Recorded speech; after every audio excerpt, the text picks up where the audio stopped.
Kasih karunia dan damai sejahtera dari Allah Bapa kita dan dari anaknya Tuhan Yesus Kristus menyertai kamu sekalian. Amin. Shalom, saudara-saudari, sahabatku yang terkasih di dalam nama Tuhan Yesus.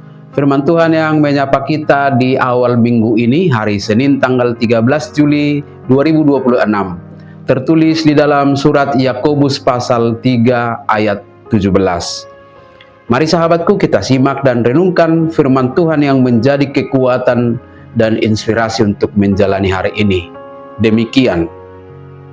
Tetapi hikmat yang dari atas adalah pertama-tama murni, selanjutnya pendamai, peramah, penurut, penuh belas kasihan dan buah-buah yang baik, tidak memihak dan tidak munafik.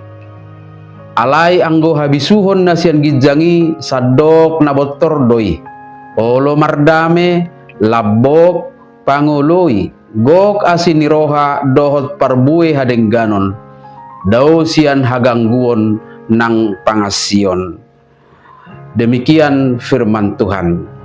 Saudara-saudari, sahabat renungan harian yang dikasihi Tuhan Allah, firman Tuhan hari ini hadir di tengah pola berpikir yang mengukur kualitas manusia dari prestasi intelektual dan sukses lahiriah. Seperti seberapa cepat seorang dapat menjawab, seberapa tinggi tingkat pendidikannya, atau seberapa mahir ia memenangkan perdebatan.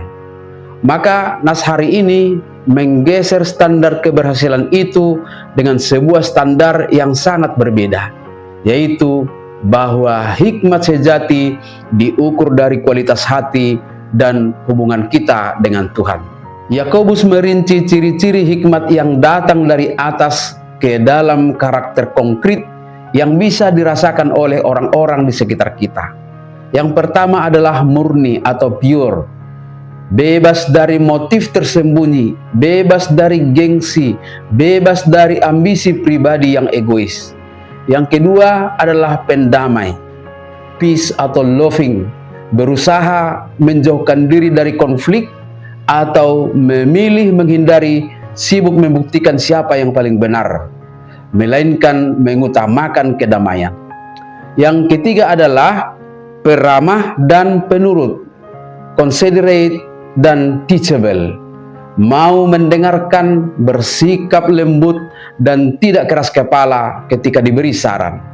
Keempat adalah penuh belas kasihan dan buah yang baik, full of mercy, tidak berhenti kepada teori di kepala, tetapi terwujud nyata dalam kepedulian kepada sesama. Dan yang kelima, tidak memihak dan tidak munafik, imparsial dan sincere, konsisten, tulus, dan tidak memakai topeng yang berubah-ubah tergantung dengan siapa ia berbicara. Inilah kebenaran firman Tuhan yang hadir di saat menghadapi perbedaan pendapat atau konflik. Sahabatku semua, saat orang lain memancing emosi, kepintaran tanpa hikmat akan mendorong kita untuk membalas, menyerang, atau membuktikan bahwa kita benar. Namun hikmat surgawi akan menghentikan kita sejenak dan bertanya sebelum merespon. Apakah caraku merespon ini membuahkan kedamaian atau justru perpecahan? Tentu ketika kita mengizinkan Roh Kudus membentuk hati kita, kita tidak lagi terbeban untuk selalu menang dalam argumen. Kita tidak akan melakukan hal-hal yang bergantung situasi. Kita akan selalu terdorong untuk menang dalam mengasihi dan konsisten dalam kasih itu. Maka kita semua perlu berdoa memohon kepada Tuhan. Tuhan, berikanlah kami hikmat yang murni dari atas. Ajarlah kami untuk tidak hanya mengejar menjadi pintar di mata dunia, tetapi menjadi pembawa damai, ramah, dan tulus dalam setiap kata serta tindakan kami setiap hari. Amin. Selamat beraktivitas, Tuhan memberkati.